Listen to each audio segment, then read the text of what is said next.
Kalau sampai ijazah Bapak Jokowi palsu, saya berjanji akan nelan panci satu pabrik ke dalam perut saya. Nih, pancinya seperti ini.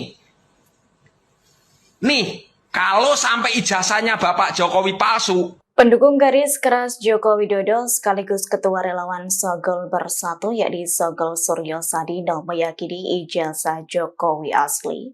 Bahkan Suryo berjanji akan menelan panci jika ijazah Jokowi diputuskan palsu.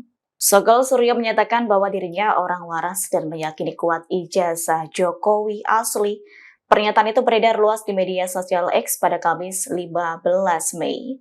Awalnya Sogol Suryo menyebut pihak kepolisian sangat mudah untuk membuktikan keaslian ijazah. Download Tribun X sekarang, menghadirkan lokal menjadi Indonesia.